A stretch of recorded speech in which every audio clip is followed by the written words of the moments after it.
The moment Emma Hale hit the ground, she knew three things with absolute certainty.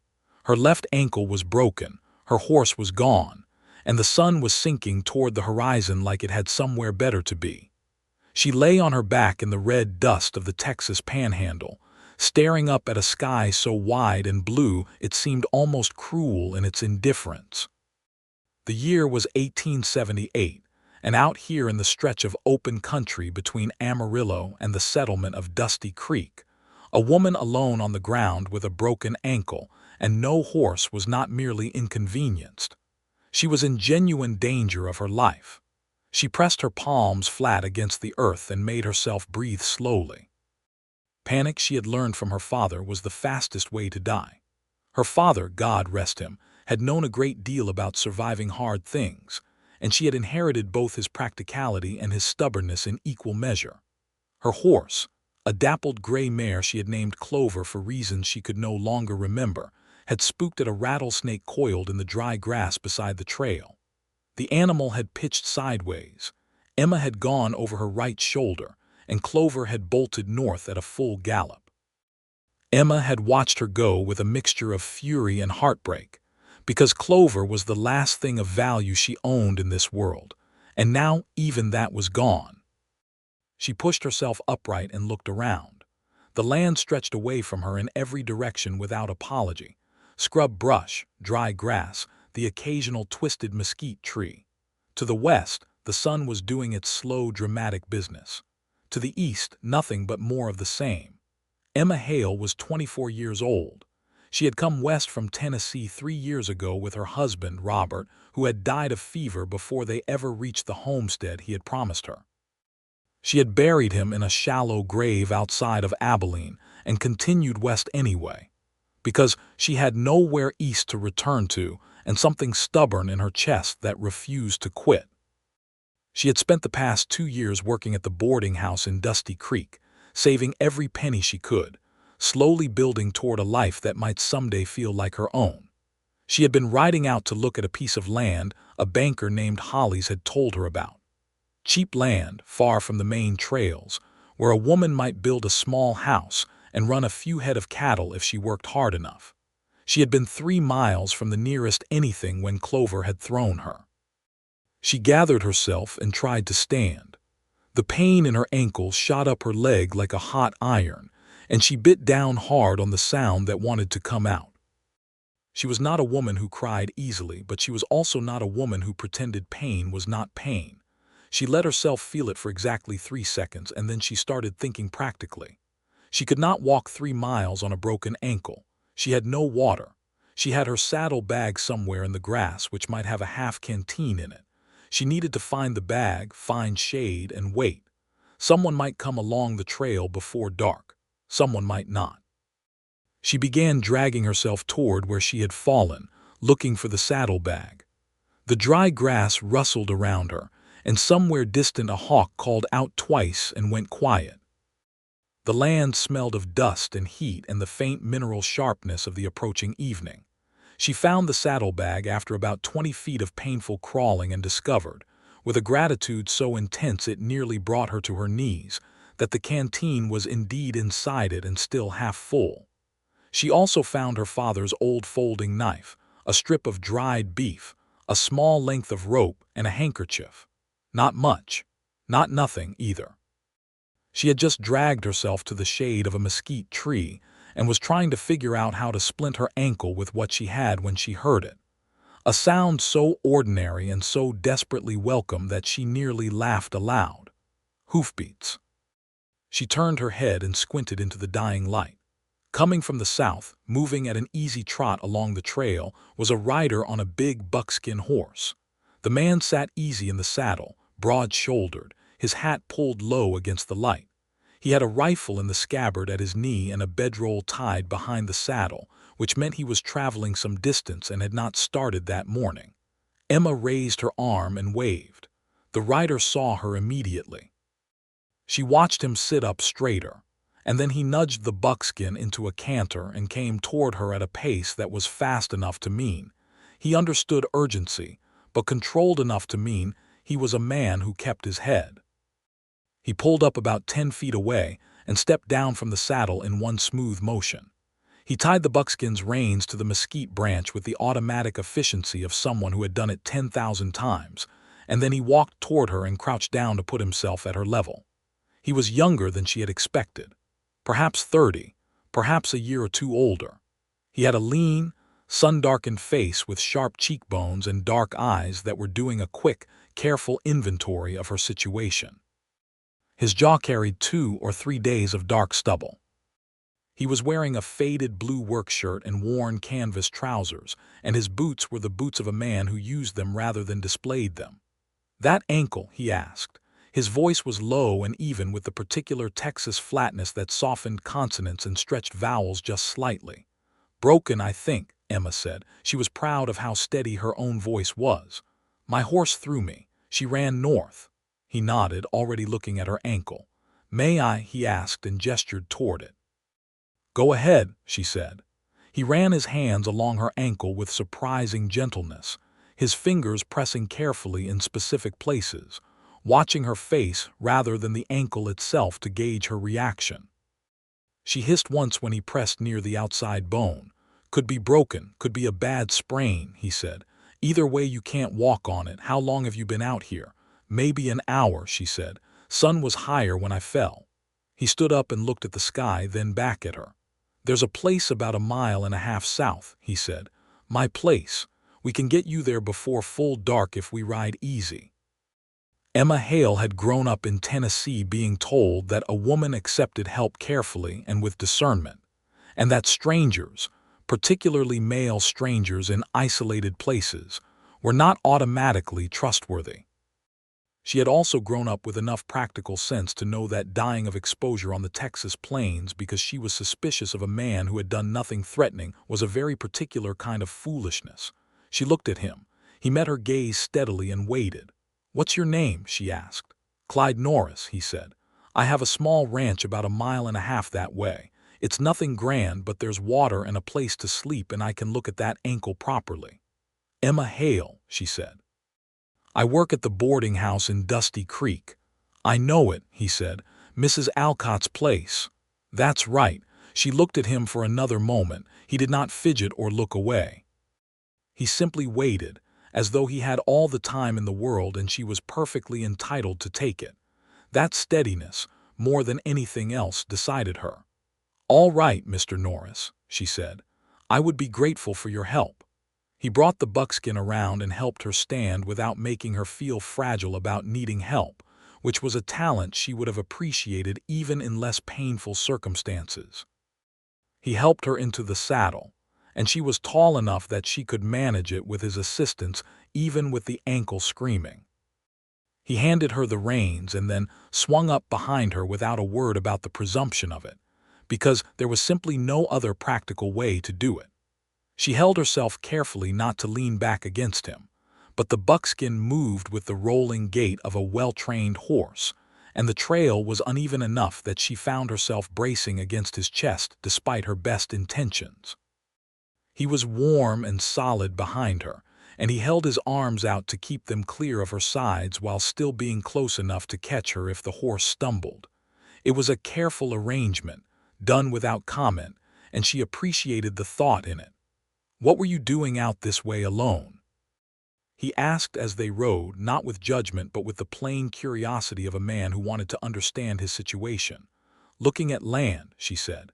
"Banker Holly's told me there was a piece about 4 miles east that was selling cheap." "Holly's," Clyde said, and there was something careful in the flatness of his tone. "You know him?" "I know of him," he said.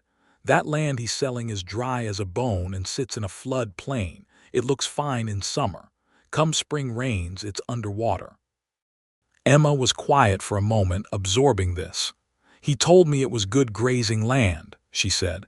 "He tells people what they want to hear," Clyde said. "He sold that same piece to 3 different homesteaders in the last 4 years. They all left after the first spring." "That," Emma said with great precision, "is deeply irritating information to receive after I have broken my ankle riding out to see it." He laughed. It was a good laugh, she noticed, genuine and unguarded. It changed his face considerably, softening the sharp angles of it into something warmer. "I'm sorry," he said. Timing could have been better. It could have, she agreed, and was surprised to find herself almost smiling in spite of everything. The ranch came into view as the last light was fading from the sky. It was modest but solid, a main house built of adobe and timber, a barn that was clearly newer than the house, 2 corrals, and a chicken coop that had seen better days. A windmill turned slowly above a water tank at the edge of the yard. Beyond the corrals, Emma could see the dark shapes of cattle moving in the fading light, perhaps 30 head from what she could tell. It was not a large operation, but it was real and it was cared for. The fence lines were straight, the yard was clear of debris, and the house had an air of quiet maintenance about it rather than abandonment. "It's a good place," she said, and meant it. "It's getting there," he said. He had the honest modesty of a man who saw the gap between what was and what he intended it to be. "Here we are." He helped her down from the horse with the same careful efficiency as before, and she let herself lean on his arm as he walked her to the house. The interior was spare and clean. A table and 2 chairs, a cast iron stove, a fireplace, a shelf of books that surprised her, a narrow bed visible through the doorway of the single bedroom. No decoration to speak of, but nothing squalid either. A man lived here alone and kept the place honest. He sat her in the chair nearest the fireplace and went to start a fire against the evening chill, then went back out to see to his horse. While he was gone, Emma looked around the room more carefully. The books on the shelf were not what she expected. Most cowboys she had known read nothing or read dime novels. Clyde Norris had a Bible, a copy of Thoreau's Walden that looked genuinely read rather than displayed, 2 volumes of history, a surveying manual, and a dog-eared seed catalog that was 3 years out of date. The selection told her things about him that were interesting. He came back in, washed his hands in the basin by the door, and crouched in front of her to examine her ankle more carefully in the firelight. "I'm going to take the boot off," he said. "It's going to hurt." "Do it," she said. He did it quickly because he had clearly understood that dragging it out would only make things worse. She pulled in a sharp breath and held it, and he set the boot aside and looked at her ankle in the better light. "Swelling here," he said, pressing carefully. "But I don't feel a break. I think it's a bad sprain. Could be a small crack in one of the smaller bones, but I don't think the main ones are broken." He sat back on his heels and looked up at her. "You're going to need to stay off it for several days either way." "Several days," Emma said. She thought about Mrs. Alcott, who would be wondering where she was. She thought about her work at the boarding house and the wages she would lose. She thought about the fact that she was sitting in a stranger's home with her boot off and had no horse and no way back. "I'll send word to Dusty Creek tomorrow," he said, reading enough of her expression to understand the shape of the problem. "I need supplies anyway. I can ride in, send word to whoever you need, and be back by afternoon." "You would do that," she said. "Of course," he said, with the slight puzzlement of a man who genuinely could not understand why he would not. He went to the cupboard and came back with a clean strip of cloth and a small tin. "I'm going to wrap it for tonight. There's some willow bark for the pain." "You've done this before," she observed, watching him work. "Ranching is a good teacher," he said. "I've wrapped my own ankle twice and set 2 of my own fingers." He said it without dramping it up into bravado, just as plain fact. He made her a tea from the willow bark and gave her the bed over her protests, taking the bedroll himself on the floor near the fireplace. She lay in the narrow bed with her ankle wrapped, and the fire going low in the other room, and tried to make sense of the day, which had started so ordinarily and had arrived here. 3 miles from anything, she had hit the ground. And the anywhere had been a small adobe ranch belonging to a man named Clyde Norris, with a shelf of books and a laugh that changed his face, and hands that had wrapped her ankle like something precious. She fell asleep before she had fully finished thinking about it. Morning came in the way it does on the Texas plains, fast and golden and total. Emma woke to the sound of a fire being started and the smell of coffee, which was a combination nearly guaranteed to make any situation seem more manageable. She lay still for a moment, listening to the sounds of him moving in the other room, the efficient quiet of a man accustomed to mornings alone, and felt something she had not felt in a long time, which was the simple warmth of not being entirely by herself. She pushed herself upright and tested the ankle, still painful but survivably so. She could manage short distances if she was careful. She found him at the stove when she came through the doorway, leaning on the wall for support. He turned at the sound of her, and his expression moved quickly through surprise and then the beginning of a protest. "You don't need to be up," he said. "I've been in bed for 8 hours," she said. "I'm fine sitting in the chair." He considered this and accepted it without argument, which she appreciated. He brought her coffee in a tin mug and a plate of eggs and cornbread, simple food made well, and sat at the table with his own cup while she ate. "I'll ride into Dusty Creek after breakfast," he said. "Who should I speak to, Mrs. Alcott?" "Yes. And if you see Dr. Pemberton, tell him what happened and ask if he has anything stronger than willow bark he can send." She paused. "I have money to pay for whatever you send for." "Don't worry about that right now," he said. "I intend to," she said firmly. "I don't take charity, Mr. Norris." He looked at her over his coffee cup, and something in his eyes shifted toward something that was not quite a smile but was related to one. "All right," he said. "We can settle accounts when you're back on your feet." "Thank you," she said, "for all of this." "You'd have done the same," he said simply, and she thought about that after he rode out, because he was probably right, and it was the kind of thing that was easy to say and hard to mean, and he had said it as though it was the most obvious fact in the world. She spent the morning sitting by the window where the light was good, watching his land. The cattle moved slowly in the far pasture.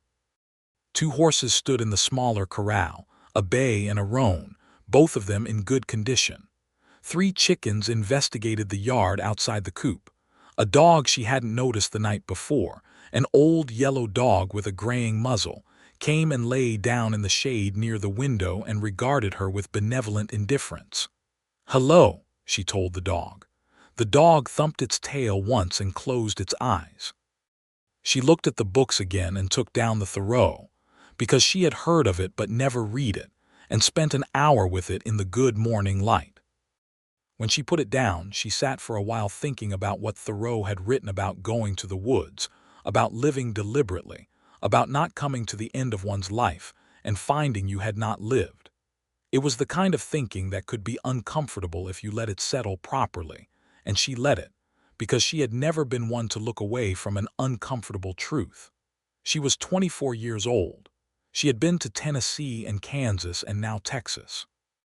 She had been a daughter and briefly a wife, and then a widow and then a woman alone, and she had worked hard and saved carefully and had very nearly ridden out to buy a piece of land that flooded every spring, because a dishonest banker had painted it to look like something it was not.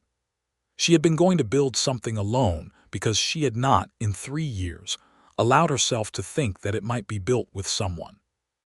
She was still sitting with that thought when she heard hoofbeats in the yard, and Clyde came back from Dusty Creek. He came through the door with saddlebags that smelled of fresh bread and something from the apothecary, and he laid everything out on the table while he reported what he had done. He had seen Mrs. Alcott, who had sent her love and a jar of her own preserved peaches. He had seen Dr. Pemberton, who had sent a tin of salve and something for pain, and a message that if Emma was not back on her feet in a week she should be brought in to be seen properly. He had also, with an air of quiet satisfaction, had a brief conversation with banker Hollies. "What kind of conversation?" Emma asked, watching his face. "The kind where I explained that a woman had ridden 3 miles out to look at his flood plain and broken her ankle doing it," Clyde said, "and that it would be a shame if the other people in Dusty Creek came to understand that he was selling the same unusable land to everyone who came through looking for something better." Emma was quiet for a moment. "What did he say?" "He said he might be willing to point future buyers toward more suitable parcels," Clyde said. He sat down across from her and was careful not to look too satisfied, but the satisfaction was there anyway. "You didn't have to do that," she said. "No," he agreed, "but it seemed worth doing." They ate lunch together at the small table, and Emma found that conversation with Clyde Norris was remarkably easy. He was not a man who talked to fill silence. He talked when he had something to say, and when he was quiet, the quiet was comfortable rather than awkward. She asked him about the ranch, and he told her honestly how he had come to have it, which was not a triumphant story but a real one. He had come to Texas from Missouri 4 years ago with money he had saved working cattle drives up from South Texas for 3 seasons. He had bought the land cheap, built the house with his own hands, and the help of a neighbor named Burl Tackett who had since moved on to New Mexico.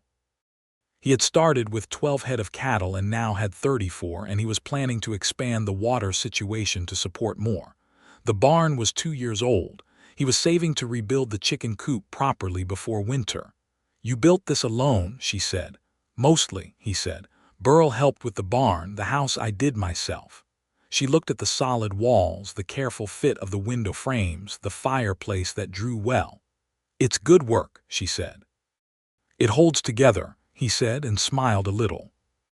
She asked about the books because she was curious about the Thoreau, and he told her about his mother, who had been a school teacher in Missouri and who had considered reading to be as necessary as food and considerably more interesting.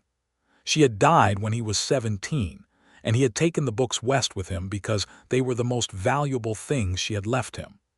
"She sounds like someone I would have liked," Emma said. "She would have liked you," he said, and then looked slightly startled at himself, as though he had not entirely intended to say that aloud. Emma chose not to look startled back. She looked at her coffee cup instead and said, "What makes you think so?" She had no patience for nonsense, he said, and she admired people who were honest about hard things. He paused. "The way you talked about your ankle last night, you didn't make it bigger than it was and you didn't pretend it was fine. She would have respected that." Emma looked up at him. The morning light was coming through the window behind her and catching the angles of his face, and she thought that he was not handsome in the easy, immediate way that some men were, but that his face was the kind that became more interesting the more time you spent with it. She thought that, and then she thought that she had now spent less than 20 hours with this man, and she needed to be more careful with herself. "Tell me about the land you were going to buy," he said, redirecting them both to safer ground. She told him. She had wanted something small, she said. Enough for a garden, enough for a few cattle, a house she had built to her own specifications because she had spent 3 years living in rooms that belonged to other people. She wanted a well that was hers, and a fence line that was hers, and a sky she could see without it belonging to the house across the road. He listened the way he did most things, with full attention and without interruption. When she finished, he was quiet for a moment, and then he said, "There is good land, about 6 miles east of here on the other side of the ridge. It's not for sale that I know of, but it's federal land, which means it's available for homesteading under the act." She looked at him sharply. "You're sure?" "I filed my own claim the same way," he said. "You'd need to go to the land office in Amarillo, but if the parcel is available you could file a claim, pay the fee, and have your 160 acres. 160 acres. The words settled over her like something warm. "I would need to build a structure and stay on the land," she said, because she knew enough about the Homestead Act to know the requirements. 5 years of improvement and residence before the title was yours. "That's right," he said, "but if you're planning to build anyway." "I was," she said. She thought about it. She thought about the 6 miles east of here, about the ridge he had mentioned, about what might be on the other side of it. "Would you show me when I can ride?" He met her eyes. "Yes," he said. "I'll show you." She stayed for 5 days.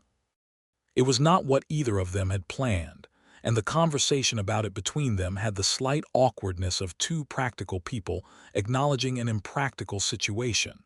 She could not ride for at least 3 days, Dr. Pemberton had said, and probably 4. The boarding house would manage without her for a week. Clyde had made clear that she was welcome, and that the arrangement caused him no inconvenience, and Emma had accepted it because the ankle genuinely would not support her, and because some part of her, the part she was being careful about, did not mind staying.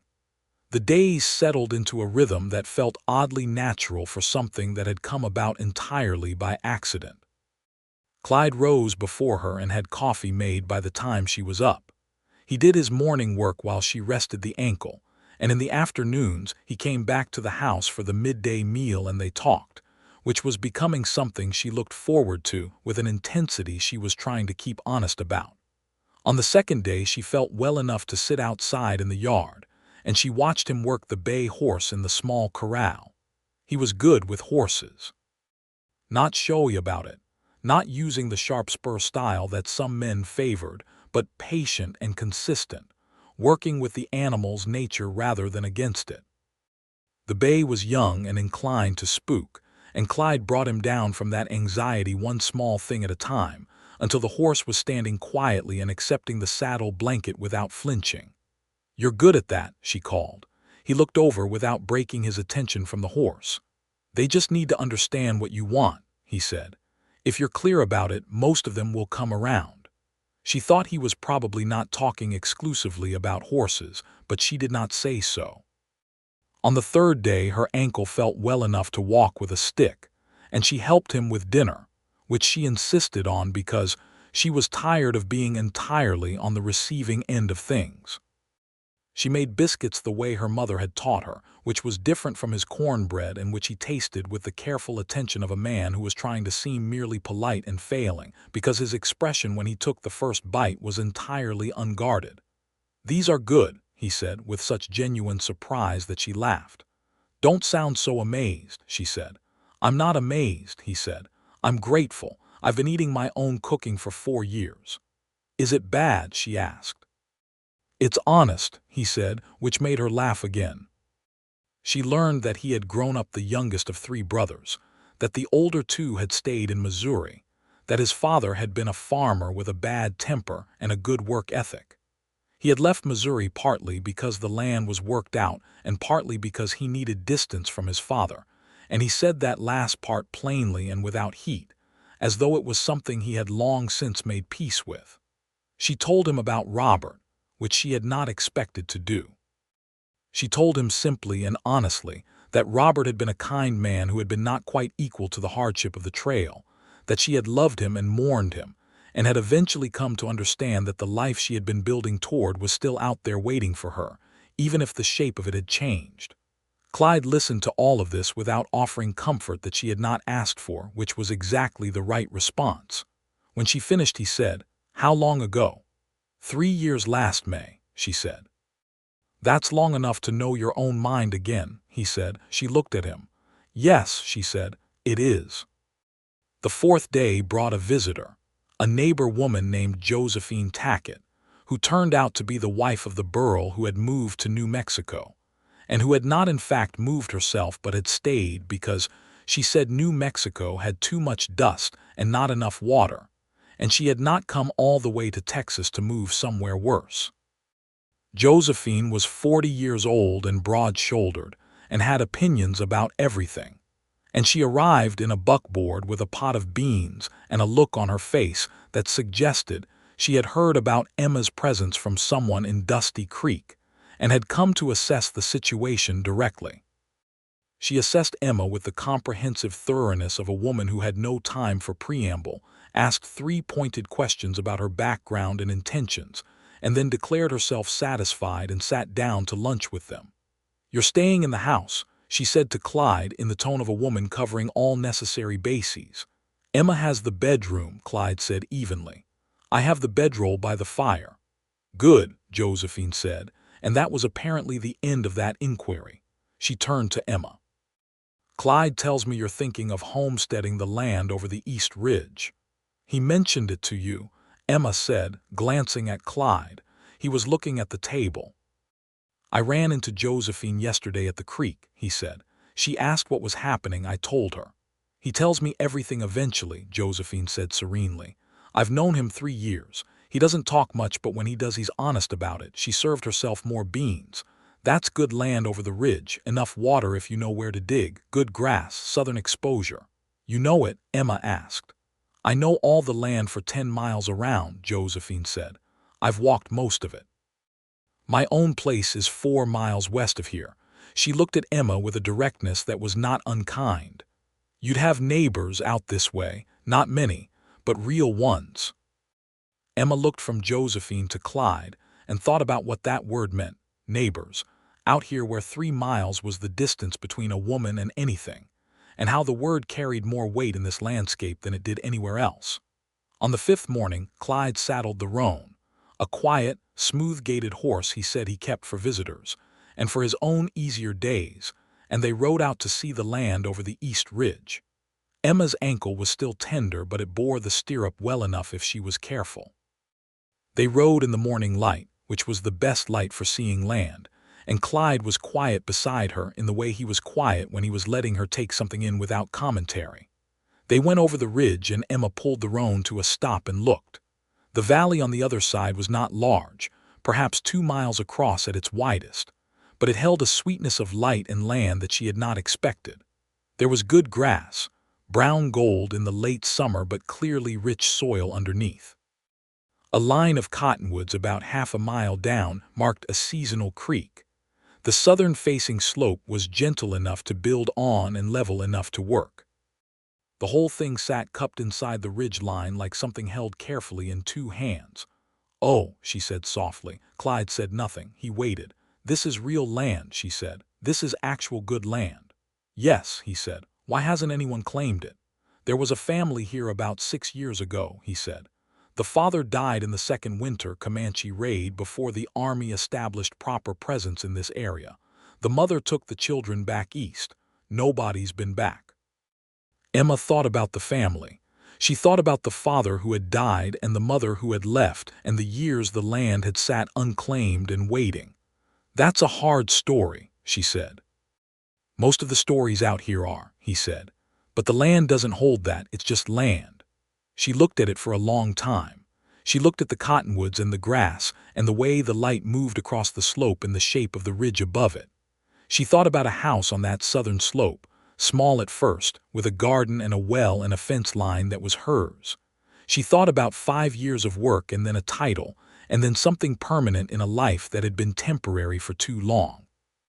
She turned to look at Clyde, who was watching the valley with an expression she could not entirely read. He was 6 miles from here.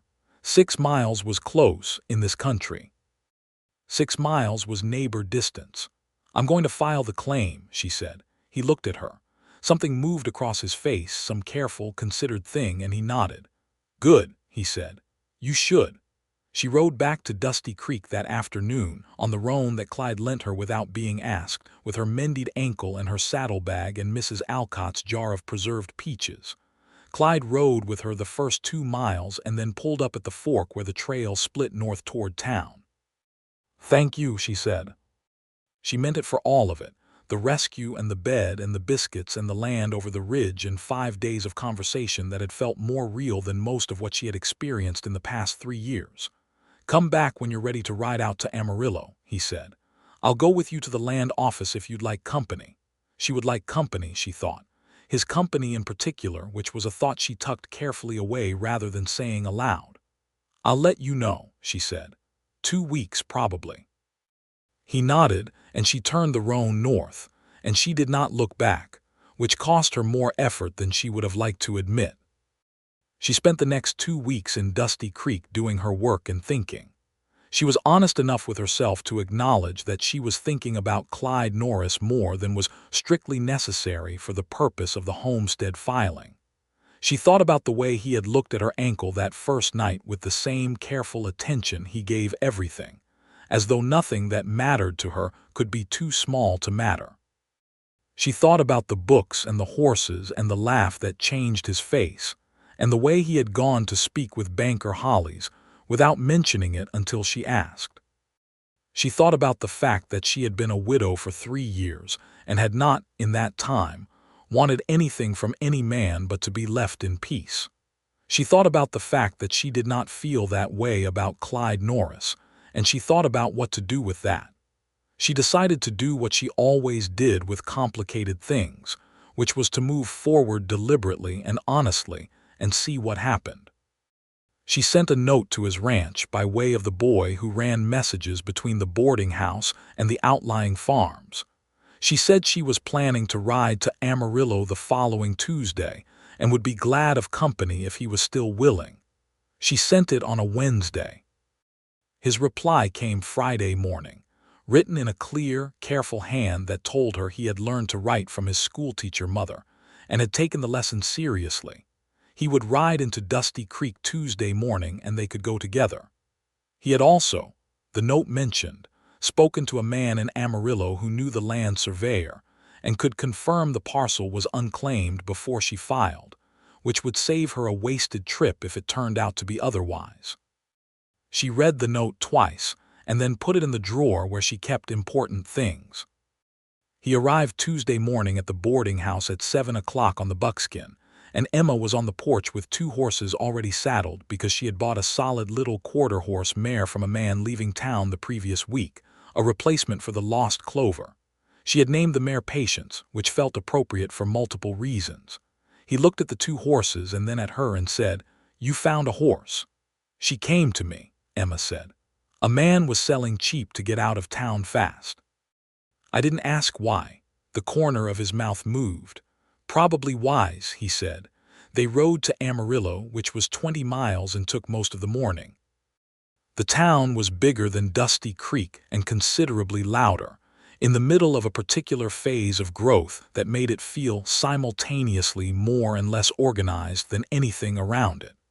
The cattle trade had brought money and money had brought people, and people had brought all the complications that people brought everywhere.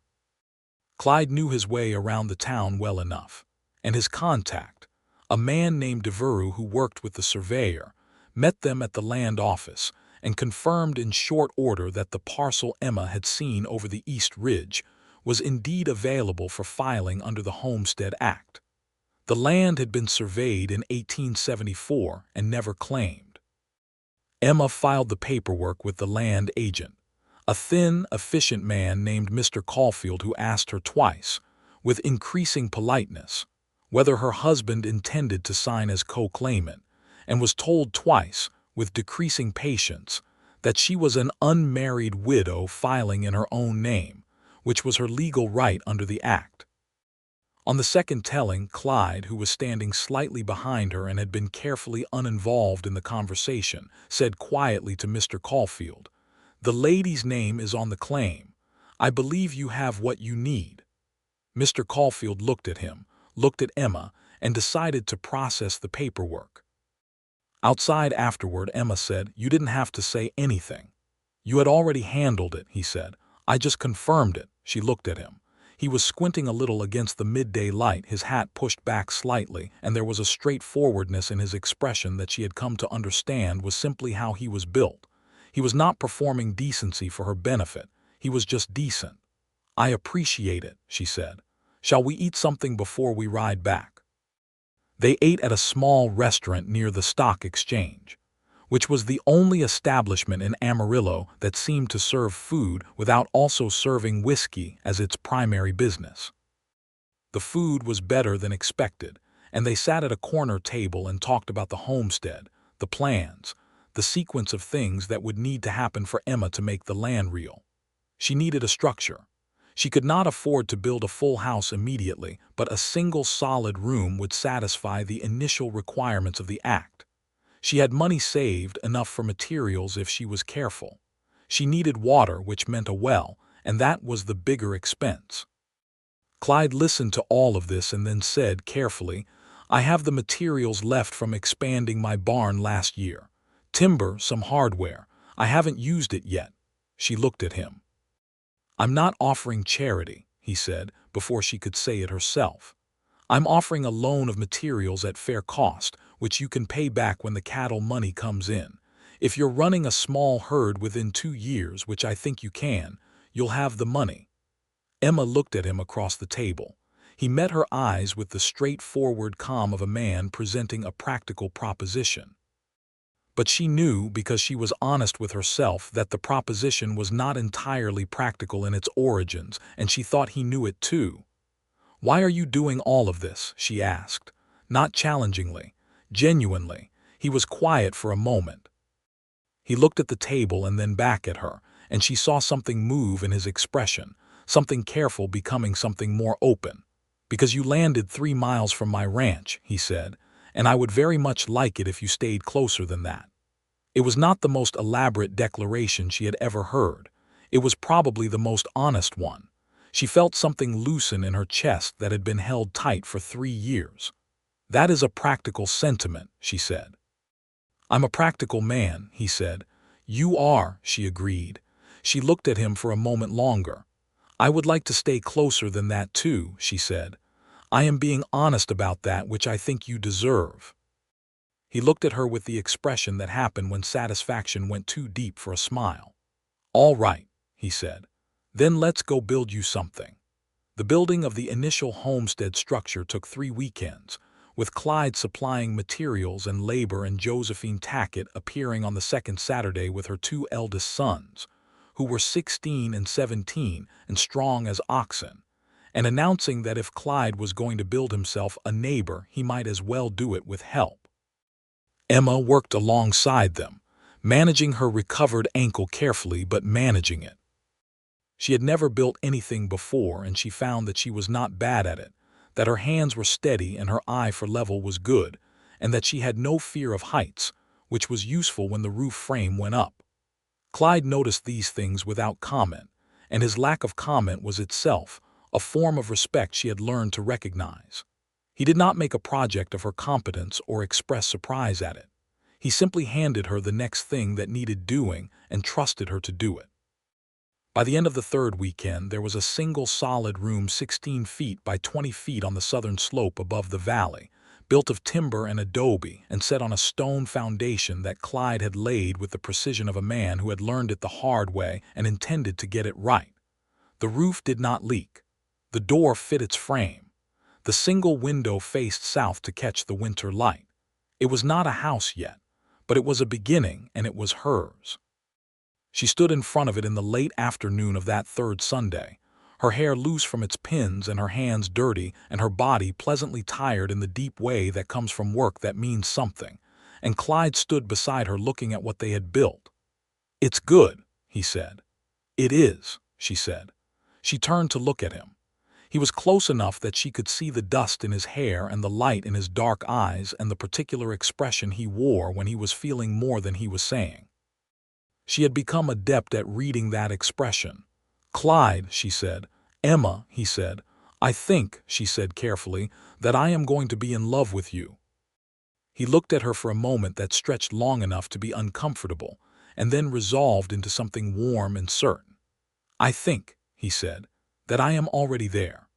She reached up and put her hand against his jaw, which was rough with 3 days of stubble, and he put his hand over hers and held it there, and that was where they stayed for a quiet moment while the sun dropped toward the western ridge and the valley below them caught the last of the light. He kissed her with the same quality he did most things, with full attention and without excess, and it was the best kiss she had received in her adult life, which she attributed partly to the fact that it was from the right person at the right moment, and partly to the fact that he was simply good at it. The months that followed were among the busiest of Emma Hale's life. She continued working at Mrs. Alcott's boarding house through the fall and winter, riding the 6 miles to her homestead on her days off to work the land and improve the structure. By November, she had a proper hearth. By December, she had a small root cellar dug into the hillside. By February, she had the frame of a second room up, which would eventually be a bedroom when she was ready to move out to the claim full-time. Clyde came on his own days off, and sometimes he came on days that were not strictly days off, but that he had arranged to manage without being away from his own cattle at the wrong moment. He brought tools and lumber and food and himself, and Emma found that the combination of those things made her homestead feel different from how she had imagined it. She had imagined it alone because alone was what she had been. It was not worse with him in it.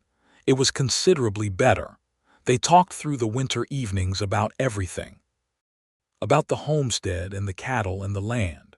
About Missouri and Tennessee and the particular grief of losing parents too young. about what they wanted the next 5 years to look like, which was a conversation that required a certain amount of honesty about what they expected from each other. And they were honest, because they were both people for whom honesty was not optional but constitutional. In March, Emma rode into Amarillo on a Tuesday and came back on Wednesday, which she had told Clyde she was doing, but had not specified the purpose of. He was at her homestead when she returned, fixing a fence post that had heaved in the winter frost, and he looked up when she rode into the yard and waited.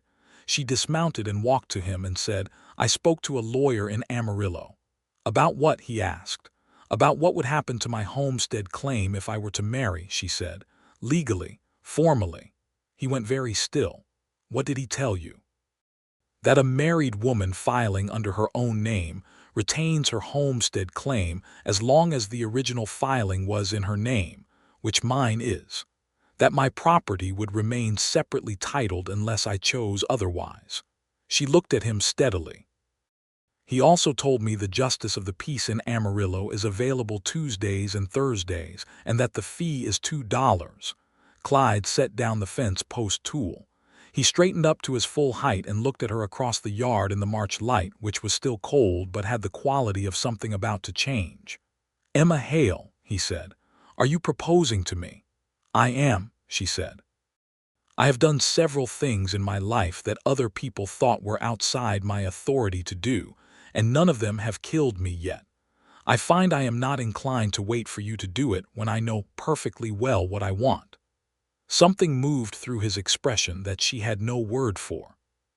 It passed through surprise and gratitude and admiration, and landed somewhere past all of them in a place that was simply and completely love. "Yes," he said. "Obviously yes. I would have asked you in November, except I was afraid it was too soon." "It might have been too soon in November," she said. "It isn't now." He crossed the yard and kissed her in the March cold with the complete unself-consciousness of a man who had entirely stopped worrying about whether the moment was appropriate. And Emma kissed him back with the same freedom. And when they separated, she was laughing, which felt like the right response to most things that were very good. They were married on a Tuesday in April, in Amarillo, with Josephine Tackett as witness and Josephine's eldest son serving as the second required witness, because the justice of the peace was particular about having two. The ceremony was brief and exact, and Emma wore her best dress, which was green, and which she had made herself from fabric she had been saving for 2 years for a reason she had not yet identified. Clyde wore his cleanest shirt and a jacket she had not seen before, which he admitted was borrowed from Burl Tackett's wardrobe, left behind in Josephine's keeping. "It fits well enough," Emma said, straightening his collar. "It's a little short in the arm," he said. "You can buy your own jacket," she said, "when the cattle money comes in." "Is that your first piece of financial advice as my wife?" he said. "It is," she said. "Buy a jacket that fits." He smiled at her, the full smile that changed his face, and she thought that she would never entirely stop being glad to see it. After the ceremony, Josephine produced a bottle of good wine that she said she had been saving for a special occasion, and had begun to suspect she would drink alone, and they had a brief celebration in the street, outside the Justice of the Peace's office, that drew the attention of 2 passers-by and a dog. And Emma thought it was exactly the right kind of wedding for 2 people who cared more about what came after than about the ceremony itself. They rode home to the homestead that afternoon, because Emma had declared firmly that she was not spending her first married night anywhere other than her own land, and Clyde had agreed with the enthusiasm of a man who had been building toward a specific future for months, and was glad to arrive in it. The spring and summer that followed were a kind of happiness that Emma had not known was available to her. She moved out to the homestead full-time, giving her notice at Mrs. Alcott's boarding house with genuine gratitude and a farewell lunch to which all the boarders contributed something, and which ended with Mrs. Alcott pressing 2 additional jars of preserved peaches into her hands and saying, with the brisk affection of a woman who expressed it rarely and meant it deeply, that she was glad Emma had found something real.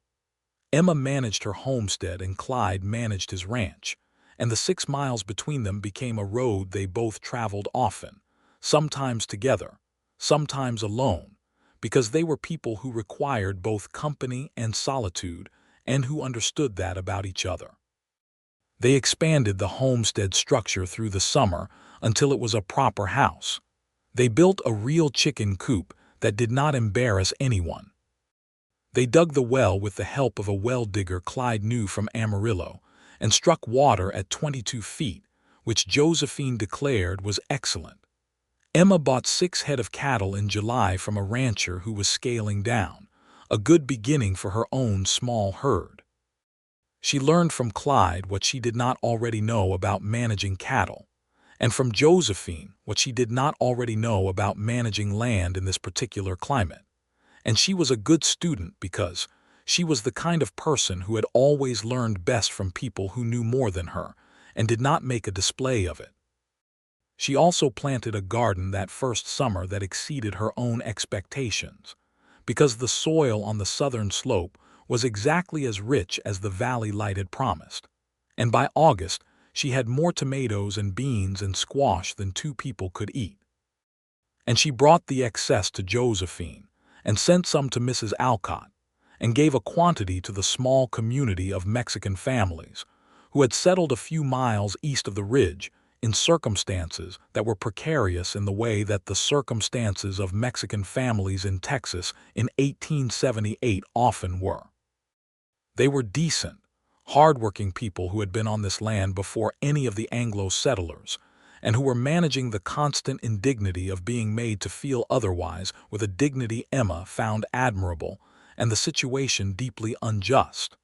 She said so to Clyde one evening, and he agreed without qualification, which she had expected, because he was not a man given to the particular blindness that comfort often produced in people.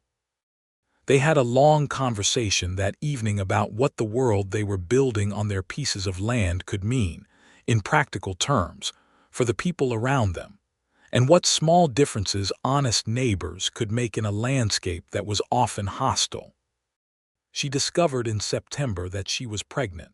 She sat with this knowledge for 2 days before she told Clyde, not from reluctance, but from the private need to understand her own feelings about it first.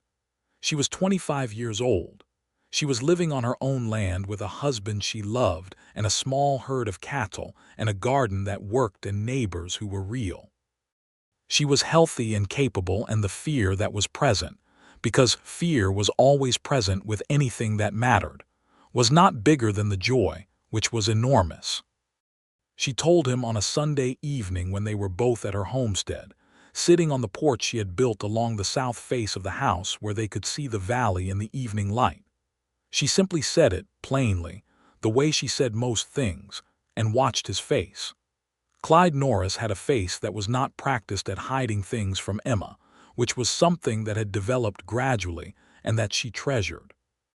He looked at her across the porch, and his expression went through several things quickly, and arrived at something that was the clearest kind of happiness she had ever seen on him. Crossed the porch in 2 steps and crouched down in front of her chair and took both her hands in his and held them. "Emma," he said. His voice was not entirely steady. "I know," she said. "Are you all right?" he asked. "Are you happy about it?" "I'm very happy about it," she said. "Are you?"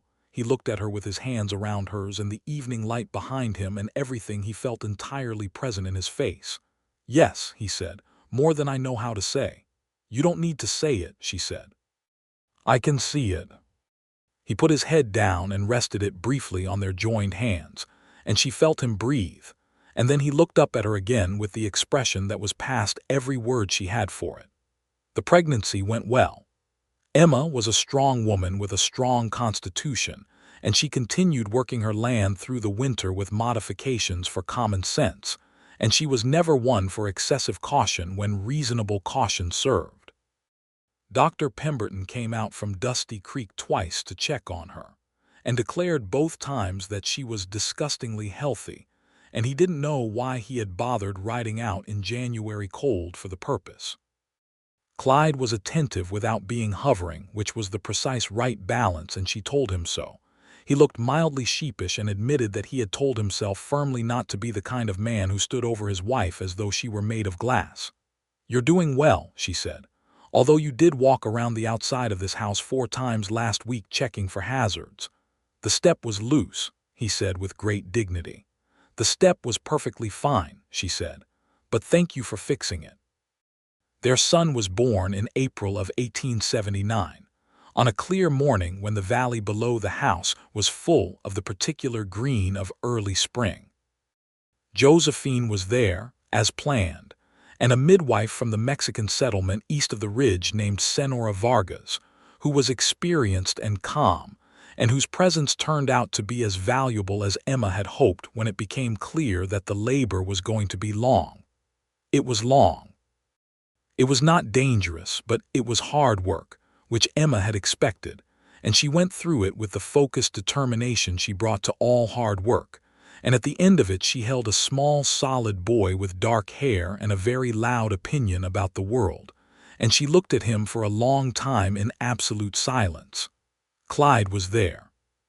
He had been there through the whole of it, sitting outside the bedroom door for the long hours and then being let in at the end. And when Josephine put the baby in his arms, his face did the thing it had done when Emma told him, but larger and more complete and past anything she had words for.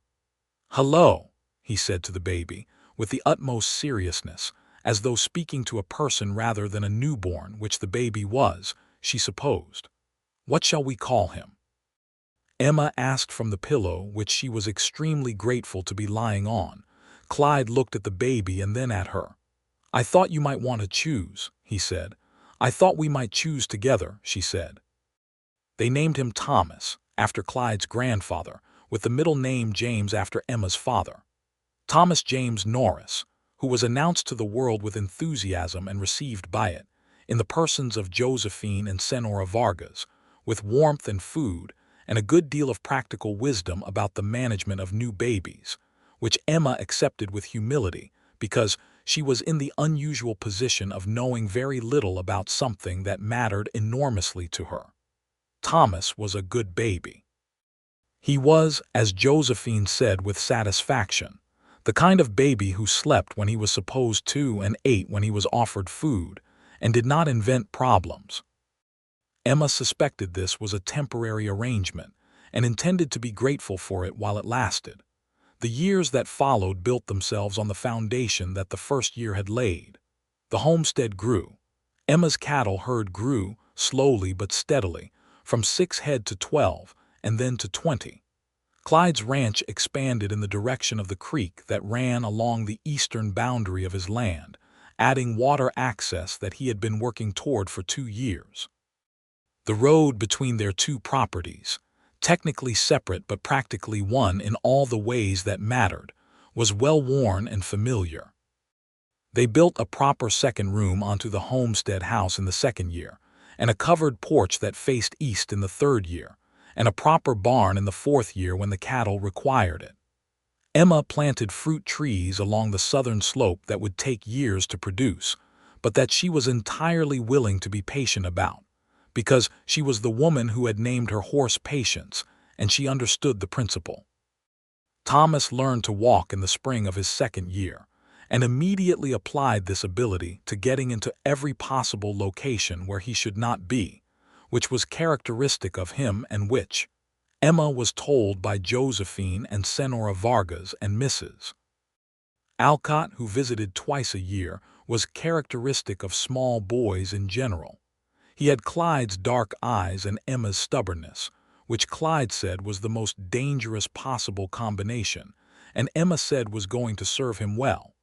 The homestead's 5th anniversary came in April of 1883.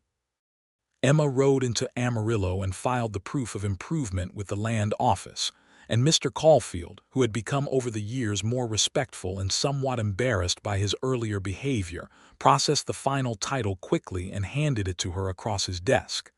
Emma held the paper in both hands and read it carefully from top to bottom. Her name, the legal description of the land, the date, the seal. She rode home with it tucked carefully in her saddlebag, and Clyde was in the yard when she arrived, watching Thomas, who was 4 years old and extremely busy with some project involving mud and several sticks. Emma dismounted and walked to Clyde and handed him the paper. He looked at it for a long moment. "It's yours," he said. "It's mine," she said. "Every 160 acres of it, free and clear."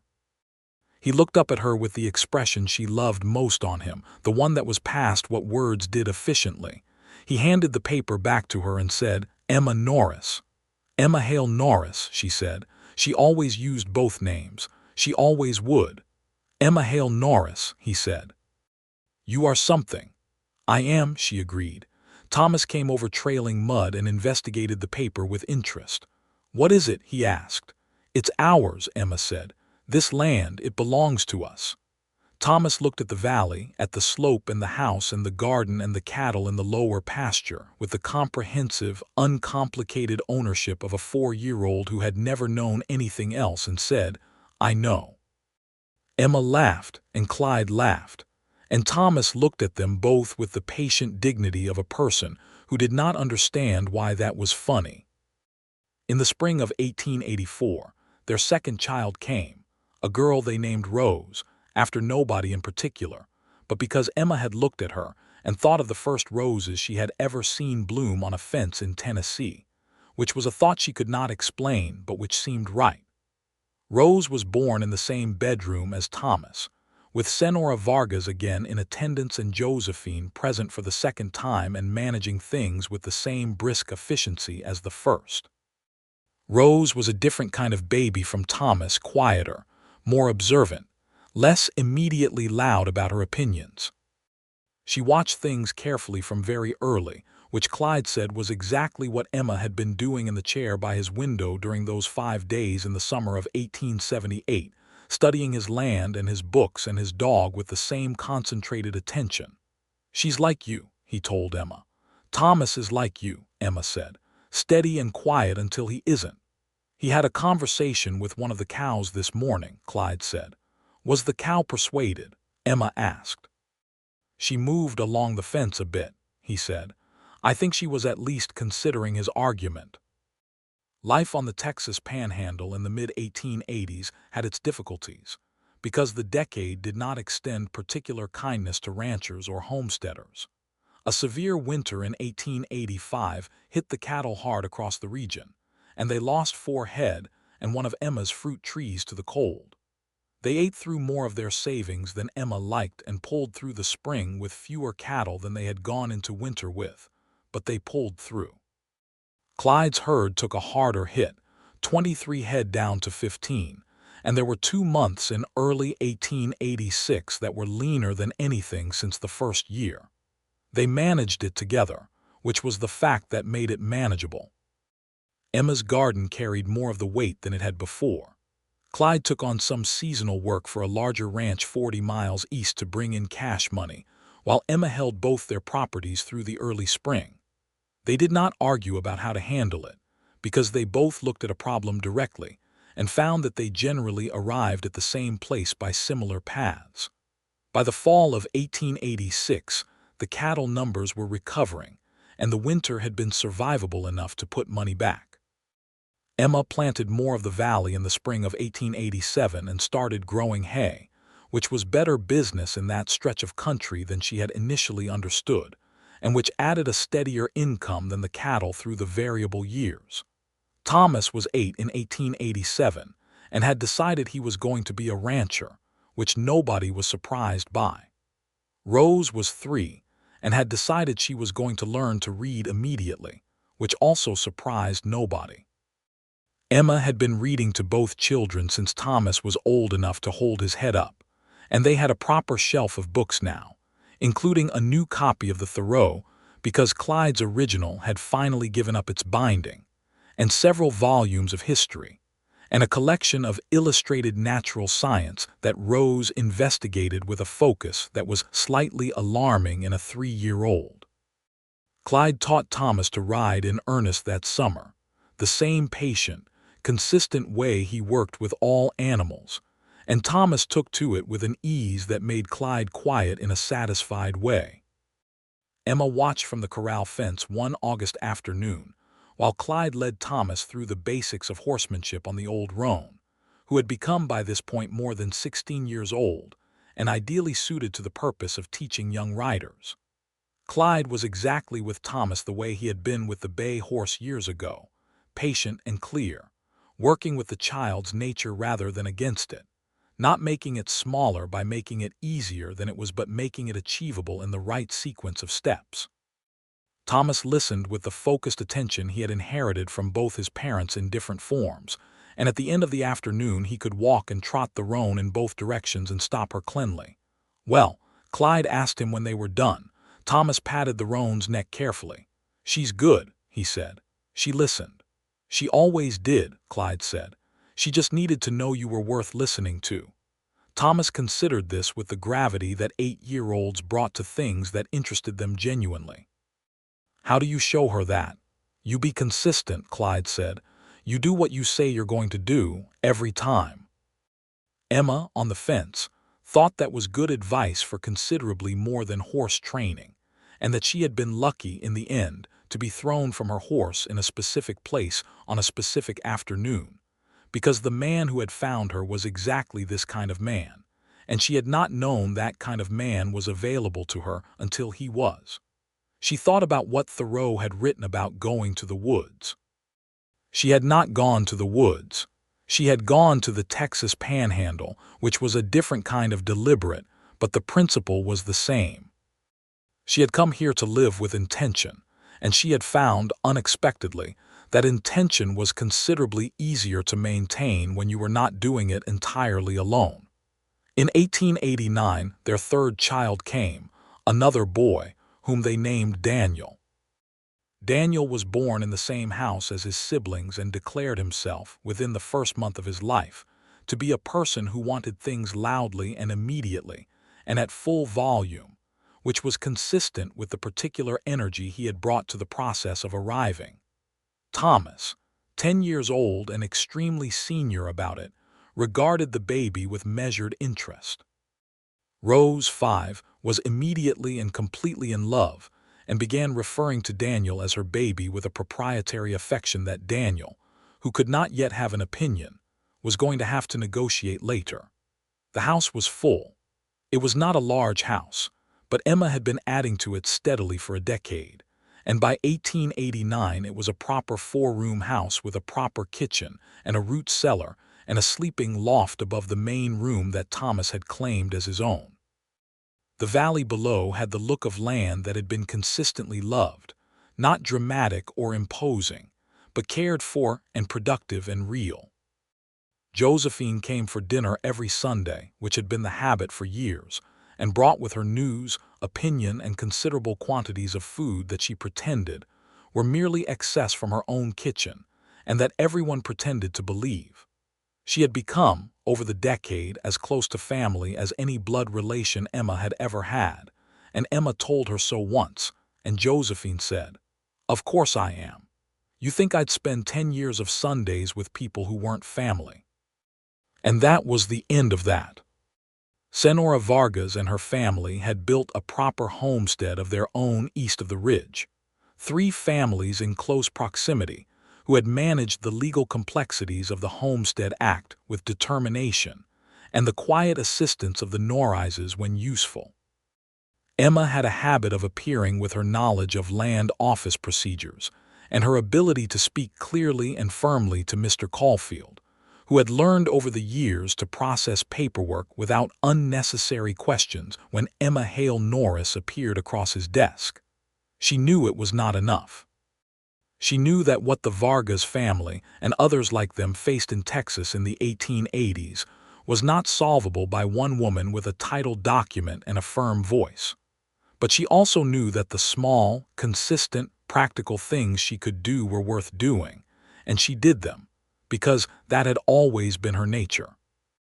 In the fall of 1891, Emma and Clyde rode together to Amarillo for the purpose of a pleasure that they had been discussing for several months: the purchase of a new bookshelf, and as many books as they could reasonably justify, which turned out to be 11, plus a new copy of the Illustrated Natural Science for Rose, who had read the original into fragments.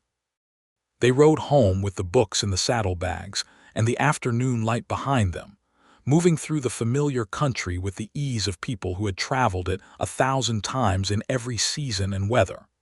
The ridge was gold in the October light, and when they came over it, the valley below was the same valley it had always been, but not the same, because a decade of care had changed it into something that was unmistakably itself and unmistakably theirs.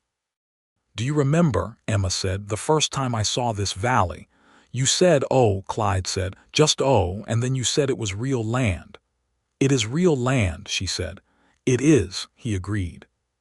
She looked at the house on the slope, where a lamp was already lit in the kitchen, which meant Thomas had gotten home ahead of them and done the sensible thing without being told. Below the house, the cattle moved in the lower pasture.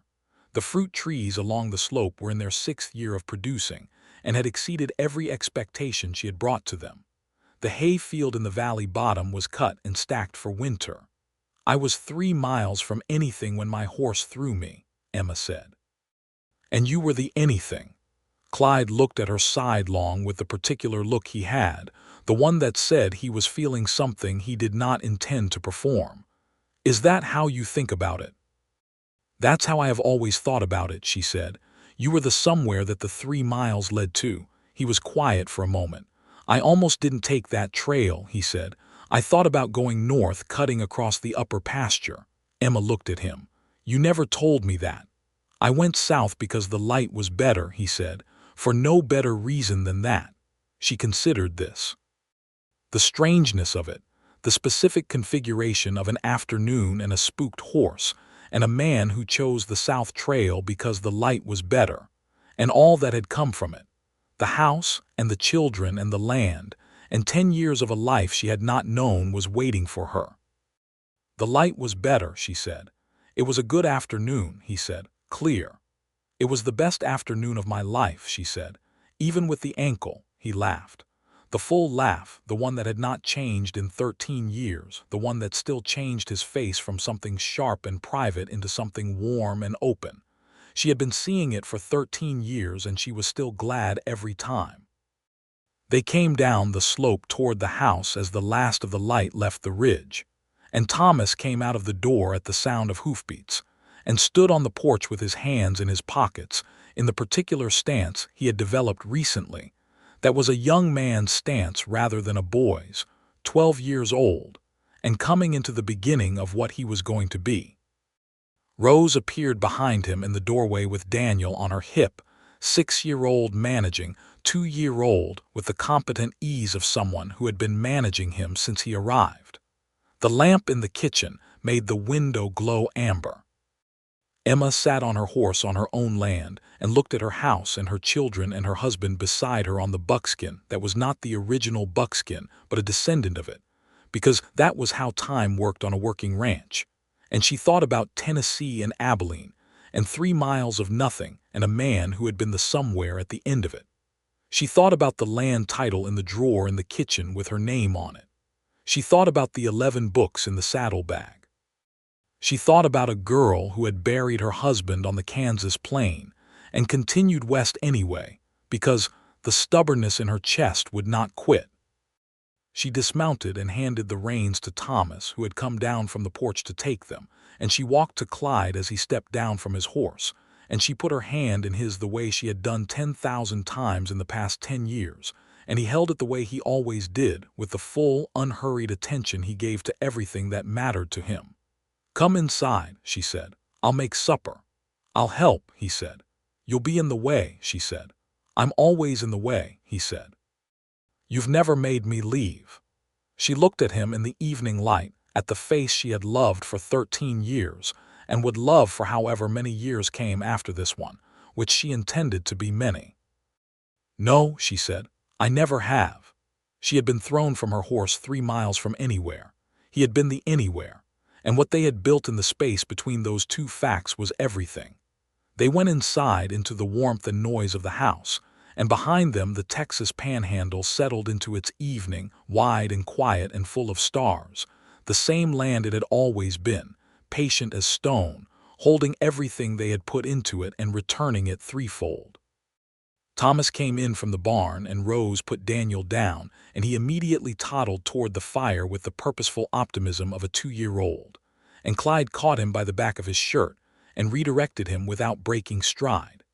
Emma put the pot on the stove and opened the window to the October evening, and listened to the wind moving across the valley and the sound of her children and her husband in the room behind her, and she thought that this was what it meant to arrive somewhere, not to pass through. Not to survive, to arrive and stay and build and mean it. She had been going east her whole life, until she wasn't, and then she had been 3 miles from anywhere, and the anywhere had found her, and she had found it back. The willow bark tea he had made for her ankle, the Thoreau on the shelf, the laugh that changed his face, the land over the east ridge in the morning light cupped like something held carefully, the claim paper with her name on it, the boy who talked to cows, the girl who watched everything with patient, concentrated attention. The baby who wanted the world immediately and at full volume. 5 years to prove the land. 10 years to know it was home. 13 years of the life she had come west to find, which had not looked the way she had imagined it and had been better for that. She stirred the pot and listened to Clyde reading to Rose in the other room, his quiet voice moving through the words of the Thoreau that she had given him for his birthday 2 years ago. A new copy, with his name written inside the cover in her own handwriting, because it was his book, and he had given her the first reading of it, and she had wanted him to have it properly. She heard Rose ask a question and Clyde answer it, and heard Thomas come in from the barn and put his boots by the door the way she had asked him to approximately 400 times, and heard Daniel make a sound of complete contentment from somewhere near the fireplace, and the October wind moved through the window and brought the smell of her land, dust and grass and something alive. Emma Hale Norris stood at her stove on her own land in her own house in the Texas Panhandle in the fall of 1891, and she was home, and she knew it, and she was not one to take that lightly. She called them for supper, and they came.